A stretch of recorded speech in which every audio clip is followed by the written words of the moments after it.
On the night of the 18th of March 1990, two men dressed as policemen enter the Isabella Gardner Museum in Boston. They tie up the two night guards and walk directly to the Dutch salon where Rembrandt's works hang.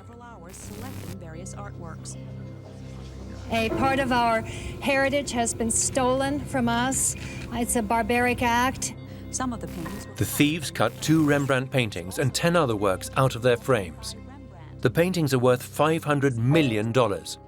It is the biggest art heist in history. Already a highly sought-after painter in his day, the Dutch master still enriches the world's most important collections today. Who was this baroque genius who has enchanted people through the centuries? Rembrandt was not only a miraculous talent as a painter, but he also had a mighty mind. The Dutch artist seems to capture people's souls when he paints. His provocations are extremely modern. When he painted a naked woman, for example, he did not depict her as an object of male desire, but as a victim of sexual abuse. He was one of the most innovative painters who has ever lived. Today, scientists are peering beneath the rich layers of paint, trying to uncover the secret of Rembrandt's magic. He was very conscious of himself as a kind of conjurer, as a magician, a craftsperson, but he was also aware that there were certain tricks of the trade. For a time, the master leads a life blessed by light, soon to be overcast by the darkest of shadows.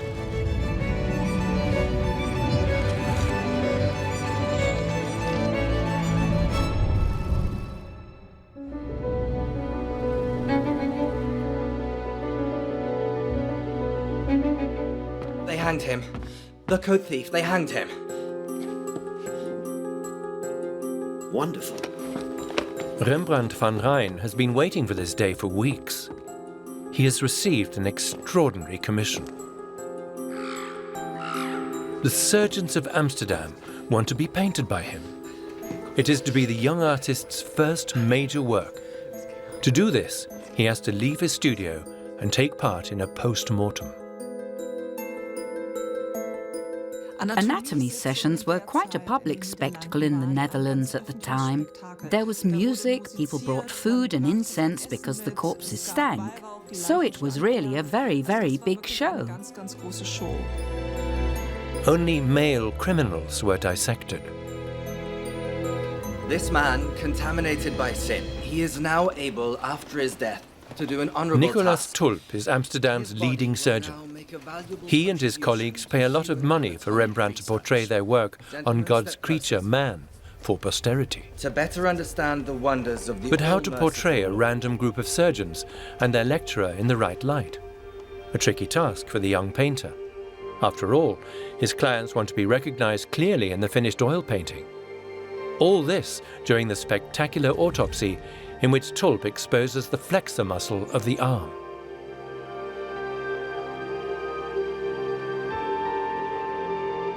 Rembrandt comes up with an ingenious trick for this. He practically stacks the surgeons on top of each other. However, the surgeons are not the main attraction in his portrayal. What do we see in the center? The dead criminal, the corpse. At its core, the picture is dedicated to him. Even if it makes a very brutal impression at first, it shows the executed criminal as a human being capable of suffering. And creates one of the most fascinating works in art history. But Rembrandt van Rijn dares even more. He has only recently moved to Amsterdam from the small town of Leiden. Now he is using the commission to make a name for himself.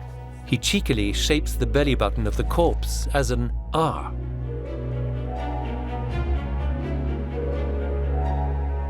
The artist's signature also speaks volumes. Like the great masters, he only signs his work with his first name. He simply omits the Van Rijn. There's also this sense of ego because, we know Michelangelo and Raphael and Titian, but for a Dutch guy to just use his first name is quite unique. But with Rembrandt, immediately it's got to be that guy. in a way, is like a neon sign on your paintings. The young Rembrandt will make Nicolaas Tulp immortal with his painting. For the artist, the anatomy session is the starting point for a fabulous career that will lead him to the bright and dark sides of existence. The simple miller's son will revolutionize art. If you go across the range of the human experience, there will be part of Rembrandt's oeuvre that will speak to that. Questions of love, questions of sexuality, questions of power, of violence, of loneliness. Rembrandt van Rijn entered the world in Leiden in 1606. His ancestors named themselves after the river that flows through the city and past his parents' mill towards the sea.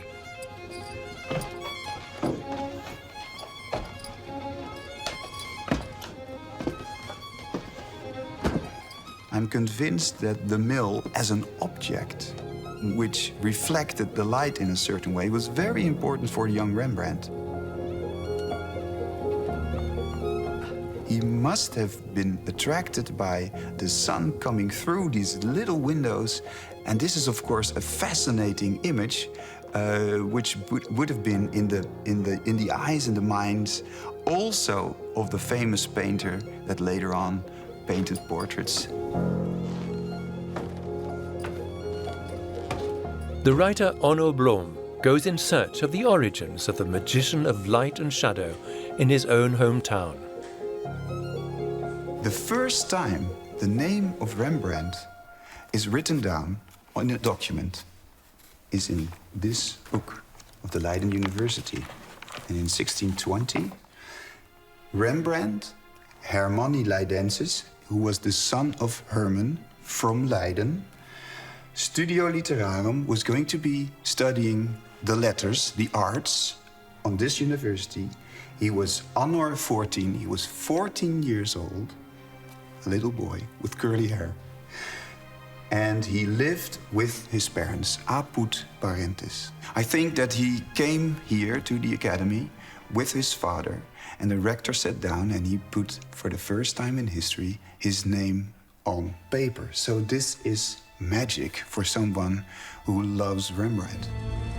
The education that the craftsman's son received at the oldest university in the Netherlands would also directly influence his later works. If you would have to say who Rembrandt really was, then he was a storyteller, a brilliant storyteller. All these stories from the Greek myth and from the Bible, Rembrandt painted afterwards in a very special way.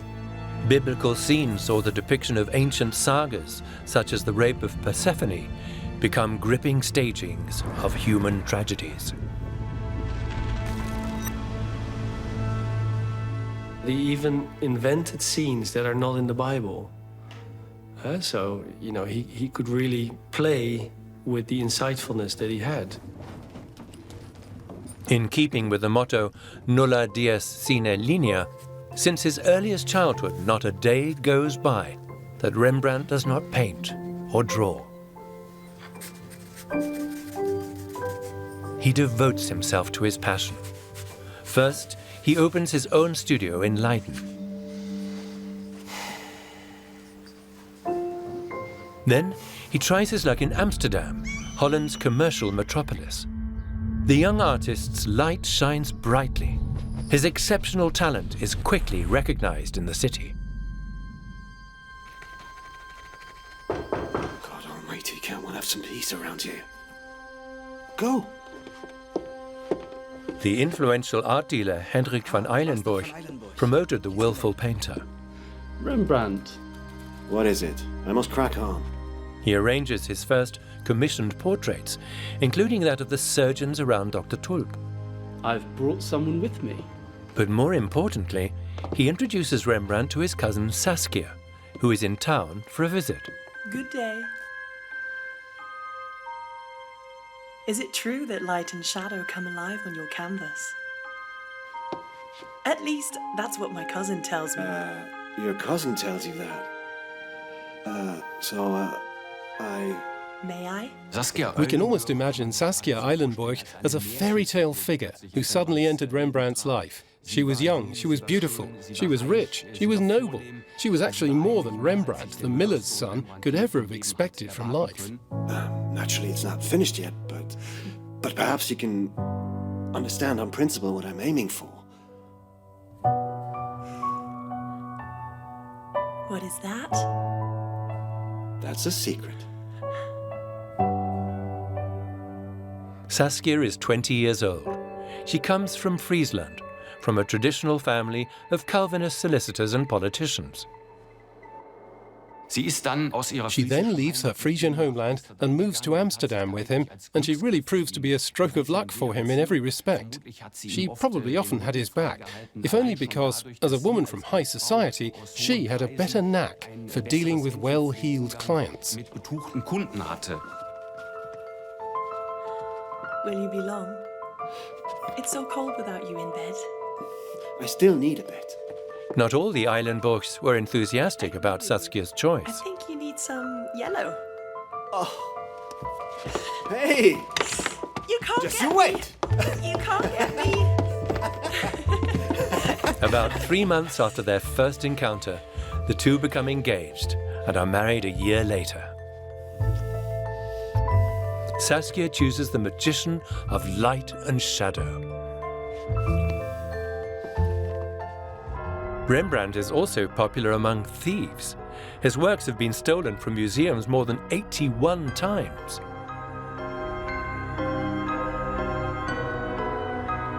One of his portraits is even called the Takeaway Rembrandt.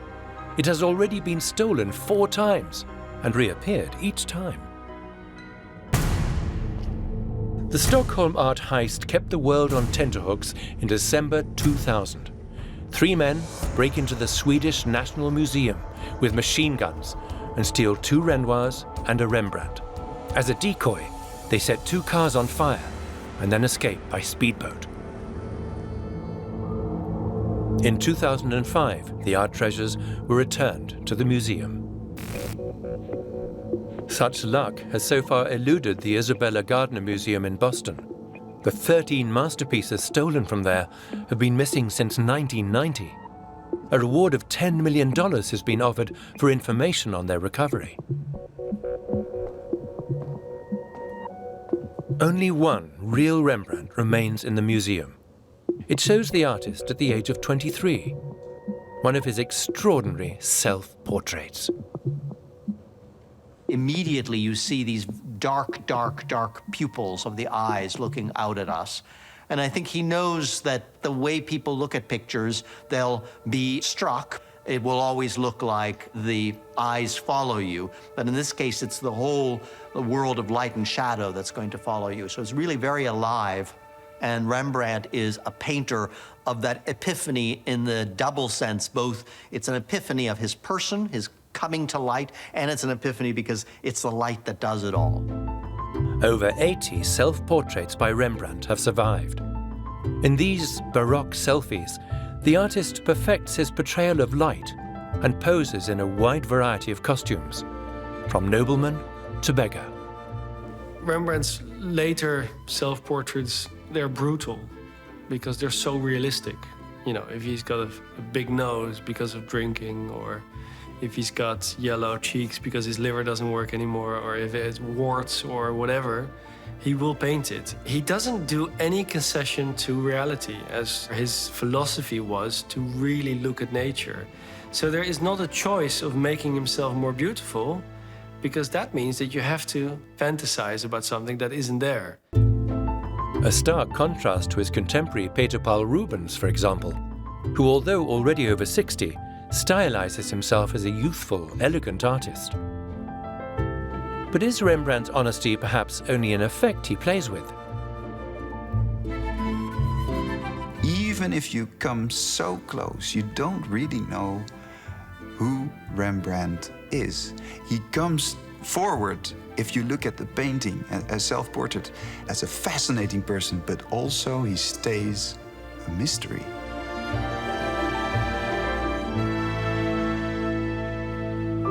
The works themselves also raise questions.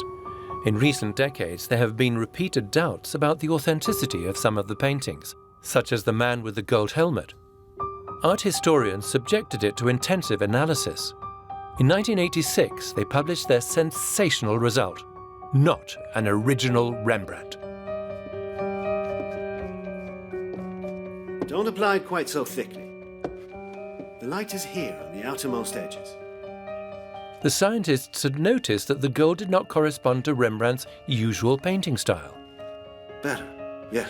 The picture was probably painted by one of the more than 50 apprentices Rembrandt taught.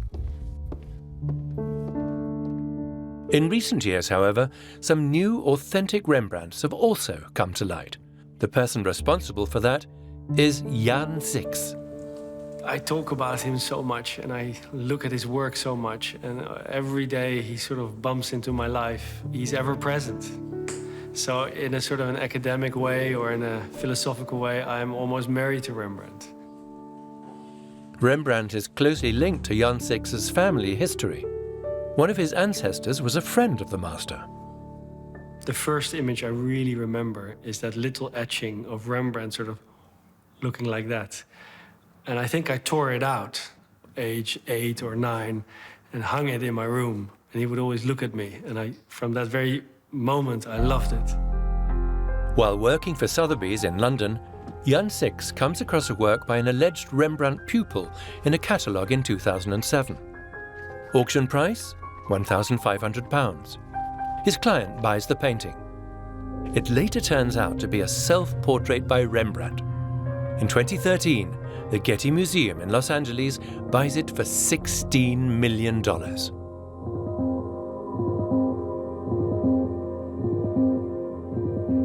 And it is not the only time that Jan Six demonstrates his sensational instinct for Rembrandt's magic. Half of this biblical scene was painted over in the 19th century.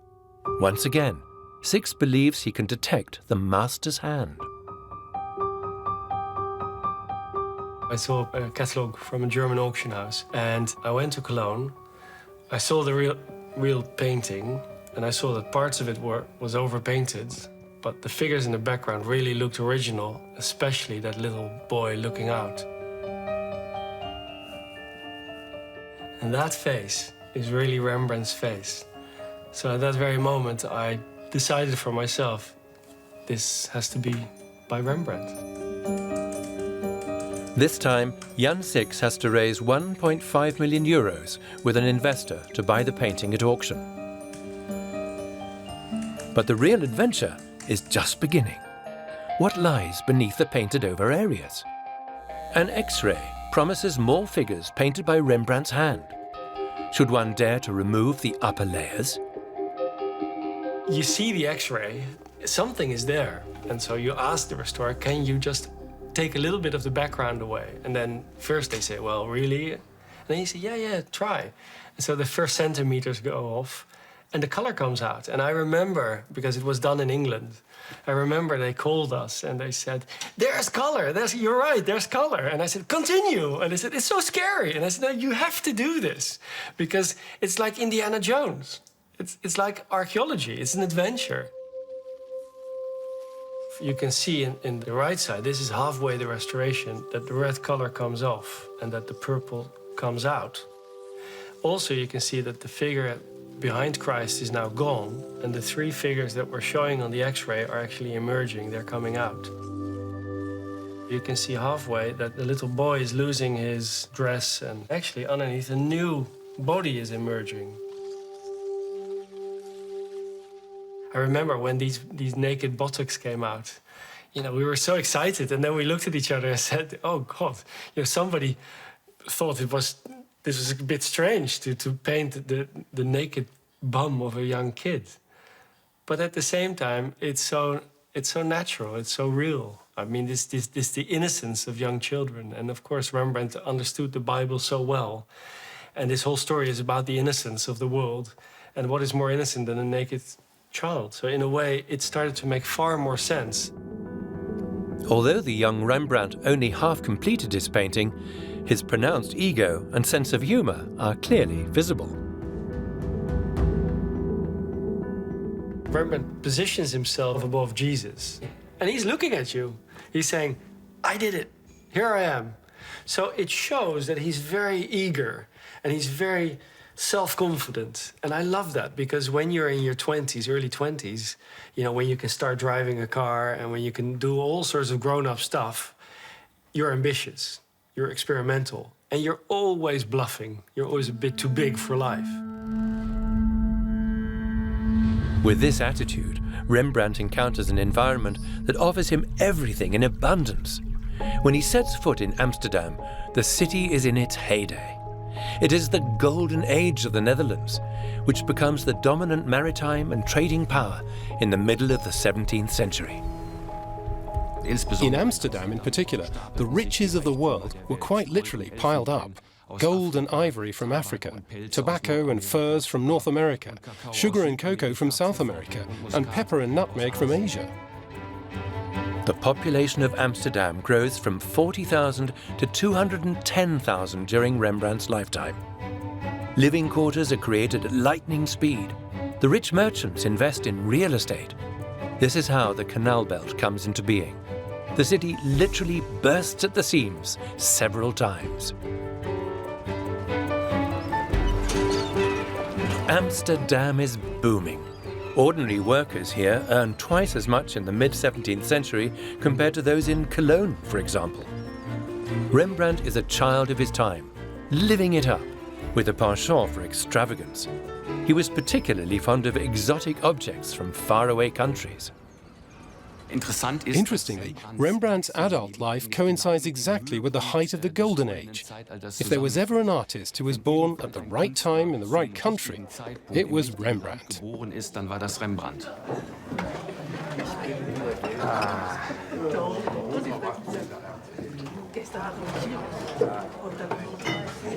Painters enjoy a high reputation in the city, and Rembrandt relishes his growing popularity.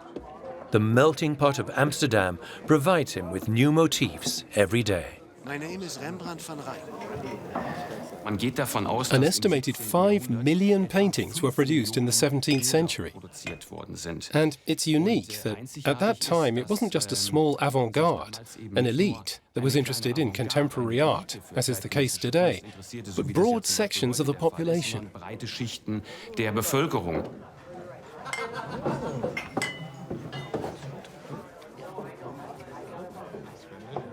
Foreign visitors were always surprised that one could buy pictures at the market stalls in the Netherlands, and that carpenters and butchers had pictures hanging at home.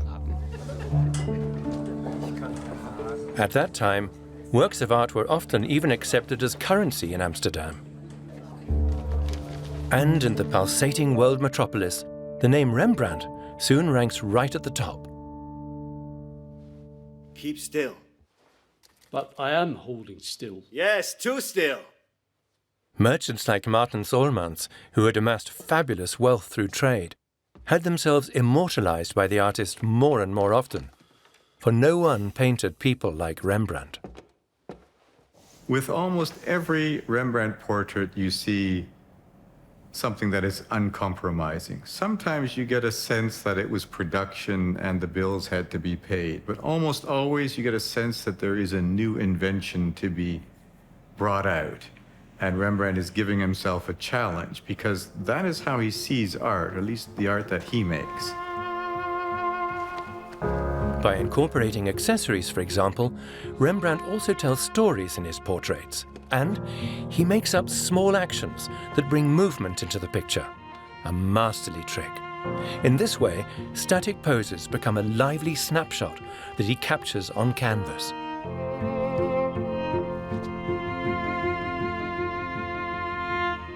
Martin Solmans is to marry Opien Koppit, the wealthy daughter of a gunpowder merchant. The wedding painting of the two is to be more impressive than anything that has been done before. Until now, a life-size painting was reserved for royalty. Many of his works have their explanation in his singular devotion to being and performing the role of a great artist. Even a king couldn't get an audience with him and had to wait until he was ready and had finished what he was working on. In 2016, the wedding portraits of Martin and Opien become a sensation. After 400 years in private hands, they are offered on the market. France and Holland join forces and acquire the duo for 160 million euros. Now you can admire Martin and Opien, sometimes in the Paris Louvre and sometimes in Amsterdam's Rijksmuseum. The couple moves every 5 years. Petria Nobel, senior conservator at the Rijksmuseum, was asked to assess the condition of the paintings before the purchase in the private chambers of the Rothschild family. The paintings hung in a bedroom with open doors onto the garden. There was a busy street not far away, from the garden. So I think over the years, there was actually a sort of a layer of sort of grimy soot that had accumulated on top of the paintings. Together with her team, Petria Nobel freed the couple from centuries of yellowing, repaired damage, and restored them to their original appearance.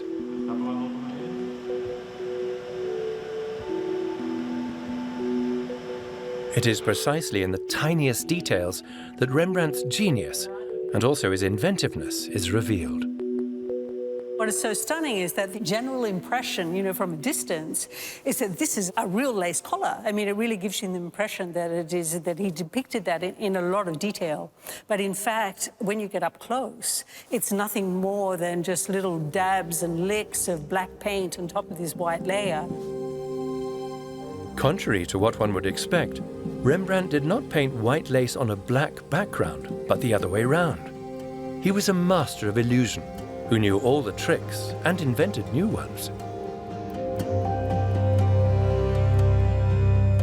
But he was unrivaled in capturing the essence of those he portrayed. The amazing thing is that you somehow believe that you're actually looking at the person. With other painters, they're often just lifeless mannequins. But with Rembrandt, you think you know the character of the person. Sometimes you have the feeling that they're still alive, that they could walk through the doorway at any moment. You can't really explain it. It remains somewhat mysterious. That person is really gazing, and you really have a sense that something is going on. Because you get this interaction. He sort of hooks you in, and he takes you along. And that's quite rare for an artist. He portrays fear, he reveals melancholy. He actually lays bare everything known to human existence. In the Rijksmuseum, just a few meters away from Martin and Opien, is Petria Nobel's new workplace. She is in charge of Operation Nightwatch. Under this name, one of the most comprehensive restoration projects in art history began in July 2019. Rembrandt's monumental painting, his most famous work, The Nightwatch, is being examined with unprecedented detail. The sheer size of the painting has meant an enormous amount of challenges involved in researching the painting, but also just in simple things like how do you go about, digital photography of such a large painting? How are you going to capture all those images?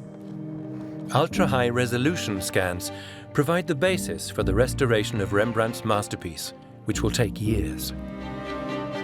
It's the national painting, you could say. It's like, it's in the Rijksmuseum, it's hanging like the top piece on an altar. It's like the temple of art, and the best piece in it is the Nightwatch.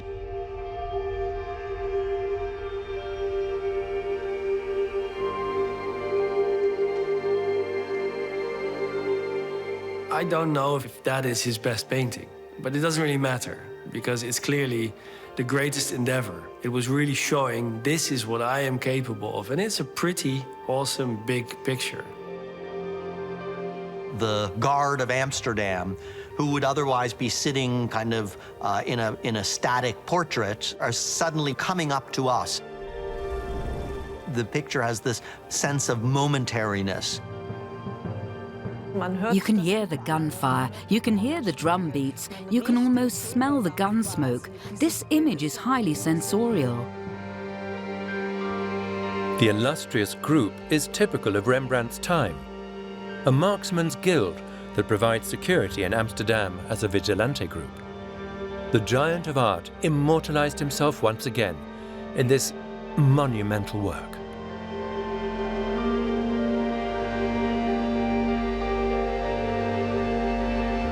Petria Nobel is still impressed by Rembrandt's painting technique, even after many years. He's using different kinds of tricks that any other artist does. You have two details of the painting right next to one another. Of course, the lieutenant built up in this really thick impasto in multiple layers. And when you get even closer, you can sort of see, that he's really daubed that paint on. I mean, under a microscope, it almost looks like ice cream. Right next to it, you have this really summary execution of the dog. The dog sort of is meant to kind of blend away in the background, where the lieutenant is meant to come forward. That's how he builds the composition and creates that suggestion of depth in the painting. Few people know that the Nightwatch was originally much larger. When it was transferred to Amsterdam City Hall in 1715, something happened that would be unimaginable today. It doesn't fit through the doors, so the mayor has the work trimmed on all four sides. No one knows what these missing parts look like, but at least a copy of Rembrandt's masterpiece exists, made by the painter Gerrit Lundens in 1650. It is the basis for a spectacular project.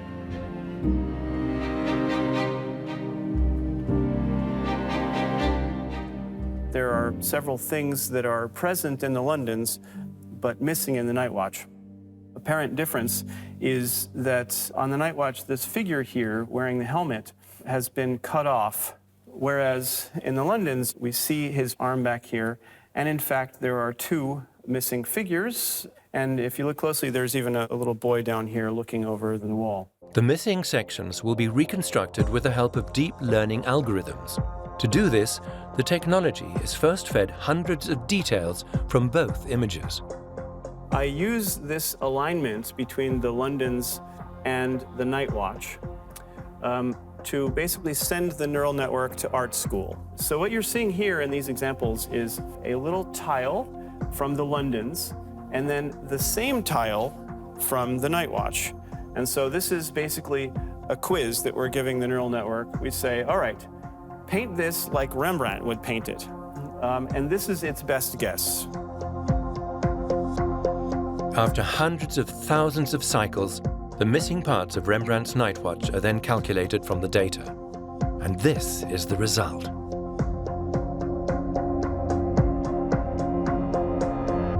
So in here, in the middle, you see the Nightwatch. And then along the edges, you can see the extension from the neural reconstruction.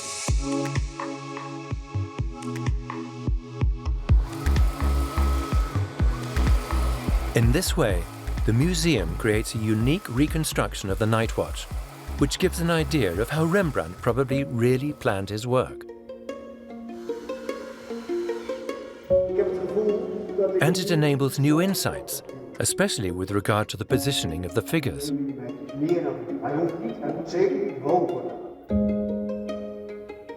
This strip of about 60 centimeters from the left side has a huge impact on the original composition. We get a great sense of how Rembrandt used, perspective in the painting. I mean, the fact that we now the figure is holding onto this railing, I mean, certainly, leads you much more into the composition, and there's much more of a sense that the figures are now not in the center of the painting, but actually off-center. Since the additions were made by computer and not by Rembrandt's hand, in the future, the Nightwatch will be displayed in the familiar form that enchants millions of visitors to the Rijksmuseum every year.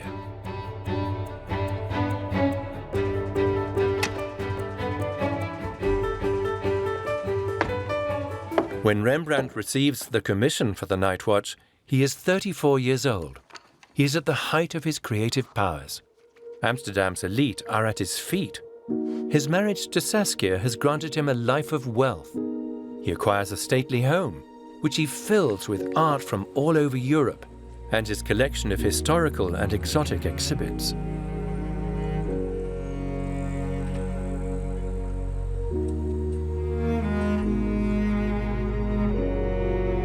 He captures this flight of fancy in a self-portrait.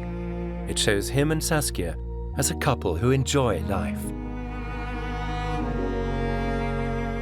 Rembrandt was sometimes criticized for his extravagance.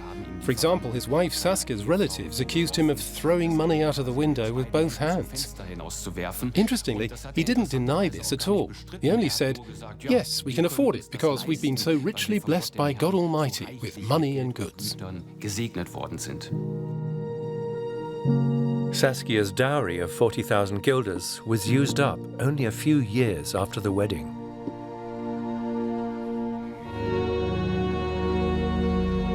Rembrandt knew better than anyone, where there is light, there must be darkness. And the darkness that fell over his imposing house was long and gloomy. Saskia gave birth to 3 children. All 3 died after a few days or weeks. Then finally one son, Titus, survives.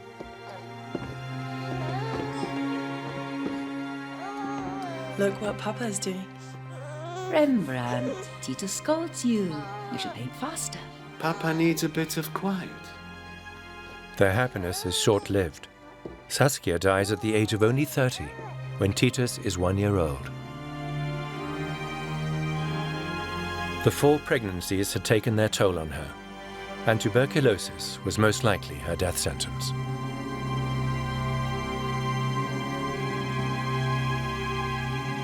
Saskia's death is the turning point in Rembrandt's life. His masterpiece, the Nightwatch, is almost finished. He does not yet suspect it, but his glory days are over forever.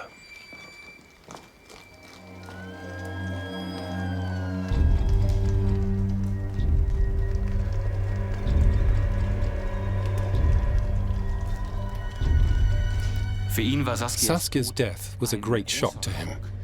This is reflected on the one hand in the moving drawings he made of her in the last phase of her life, but also in the fact that he immediately fell into a deep creative crisis afterwards and painted almost nothing for 10 years. Stephanie Buck and her colleagues at the Copperplate Etching Museum in Dresden are studying Saskia nearly 400 years after her death. Just as he was able to create a monumental painting like the Nightwatch, Rembrandt also captured private details with great sensitivity. We are sitting in front of one of the most beautiful drawings by Rembrandt ever. At least it is one of the most beautiful for me. This is his wife Saskia, a very intimate format. His way of portraying life is so captivating. The way the pupil is positioned, the relationship between the nose and the corner of the mouth. These are just tiny dots, tiny little strokes. A spot of light on Saskia's head has aroused the interest of the researchers. Did Rembrandt subsequently correct the spontaneous sketch? A technical analysis might shed light on the matter. The valuable artwork is irradiated with different light wavelengths that do not damage the unique etching. Ja, also ist doch gut, wie das Licht da gesetzt ist. Das ist keine Korrektur. In the infrared image, we could clearly see with very long wave light that this brightness around the face was in fact applied with a watery chalk, so that he did not make a correction, but added an additional source of light afterwards. This causes Saskia to naturally shine out of the picture more strongly. And it was obviously important for him to set this light again in this way. When it comes to lighting design, Rembrandt was the absolute master. Even today, camera technicians use his methods to set the scene for faces, as seen here in the interview with art historian Franziske Gottwald and David de Witt, chief curator of the Rembrandt House in Amsterdam. When you look at his character studies and depictions of heads, it's often noticeable that the treatment of light, or how light is depicted, or how a head is illuminated, seems unusual. Gottwald and de Witt wanted to find out how Rembrandt succeeded in creating atmosphere through the use of light. Even when he had to carve the motif into the metal plate with a needle, he mastered the play of light like no one else. For example, in this etching. The scientists discover something astonishing in connection with this piece. Rembrandt reveals the secret of how he influenced the light in his studio, with a fabric construction over the window. The cloth increases the diffusion of light in the room, making it softer and dispersed. But you can also see that these windows are blocked at the bottom. The aim is to have light from above, not only from the window, but also from above. In this way, the master creates a light that gently envelops his models. He uses light not only to create space, but also saw the potential of using light alone to create or bring out emotional states more intensely. After Saskia's death, Rembrandt withdrew from the world. His stubbornness and undiplomatic nature meant that he hardly received any more commissions in the following years. Court records tell of ever greater financial problems. He spends more time in nature now. The etchings, when you look at them the first time, you do think that a lot of it is just dark scribble. Sometimes there's nothing but darkness. And if you allow yourself to look just a little bit longer, all of a sudden, bam, you see it's not all dark. There are an incredible number of things to discover in this landscape. On the one hand, these windmills that we can recognize, of course, but also lots of people. We have a farmer and a farmer's wife. Then we have a draftsman on the horizon on the right. And we have a very mysterious pair in the foreground, perhaps lovers. Rembrandt's contemplation of nature has always been directed towards the human, and even the very human. His candor shocks.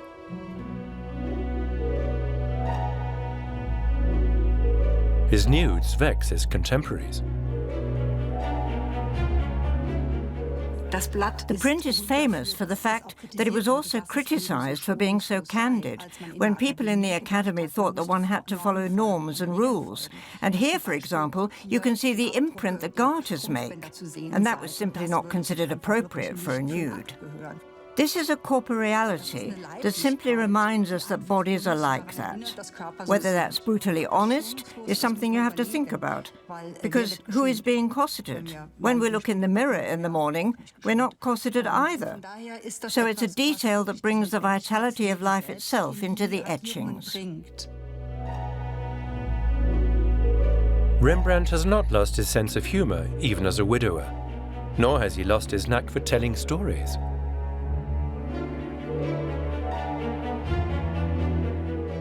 At the back, in the distance, you can see a reaper cutting the grain. This means that we, as viewers, know that, of course, this burst of passion will probably be over quickly when they are discovered. The artistic obscenities fit in with the slovenly life Rembrandt leads in the eyes of Amsterdam society. For years, he had a love affair with the nurse Geertje, who raised his son Titus, and he made promises of marriage to her. Imagine that this is all water here. You're standing in water. In water? Splash, splash, splash. When he turns to the prettier and younger maid Hendrikje, who also frequently models for him, things come to a head.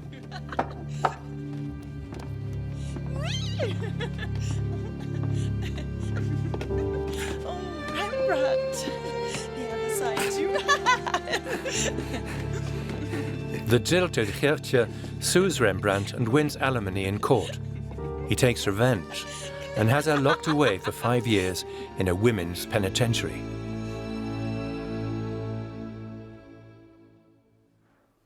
Geertje Dirks is the dark chapter in Rembrandt's life. If we look at his behavior today, even if we take into account the standards of his time, we have to conclude that the same person who created such tremendously sensitive works of art could be harsh and unforgiving in his personal life. But Hendrikje Stoffel stays with Rembrandt. She becomes the second important woman at his side. Together they have another daughter, Cornelia.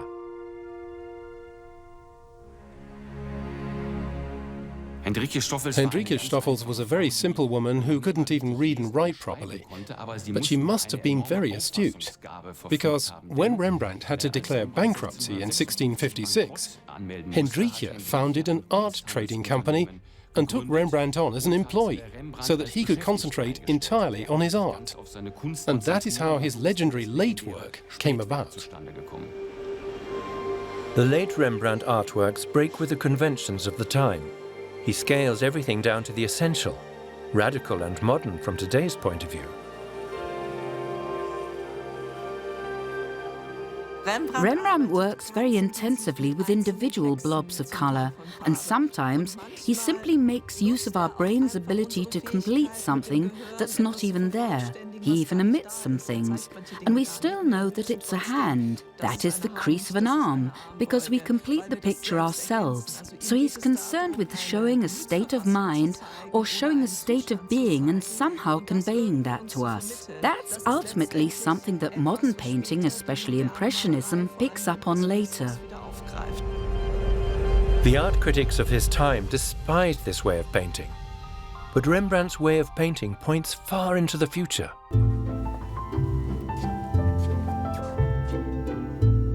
Can artificial intelligence copy the genius? An advertising agency commissioned computer scientists to teach algorithms to paint like Rembrandt. To do this, they had their computers analyze all 340 of Rembrandt's paintings.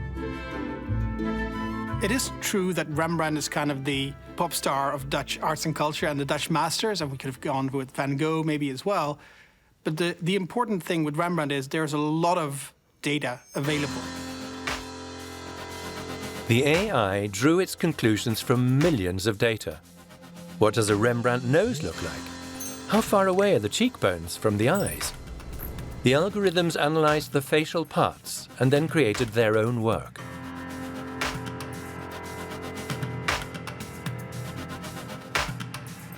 The biggest challenge remained: how to print Rembrandt's voluminous color application on a canvas, sometimes with centimeter-thick layers of paint. The technicians mastered this hurdle as well and developed their own printing process.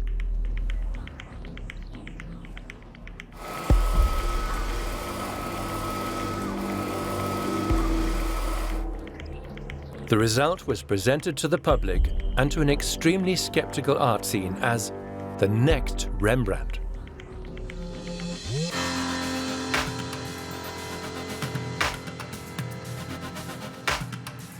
One reaction was quite outspoken, which was, I would be the antichrist of the art world.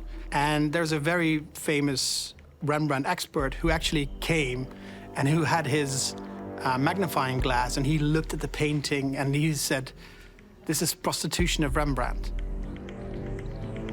Do we want, as humans, compete with AI when it comes to art, or is that meant for humans, and is this just to help create new and more beautiful things? And I think it's the latter.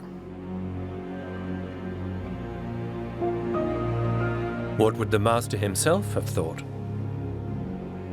If Rembrandt were to see the recreated Rembrandt today, he would probably grab his brush and fix it.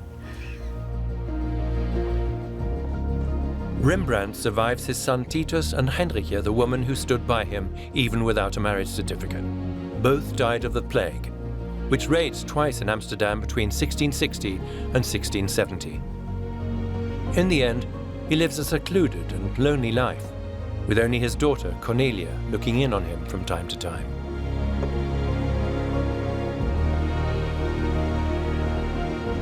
His contemporaries did not know what to make of his painting style. There is a strong sense that Rembrandt himself knew that he was painting in order to be timeless in not a metaphysical sense, but like in a historical sense, timeless in the sense that his work will always look fresh, deep into the future. I do think that the more and more we start to understand more about ourselves, about our own ego, and about our own position in life and how we treat reality, we start to understand more and more about Rembrandt. I think he was just light years ahead in observing. But still, even if you know him so well, if you come so close, he stays a mystery.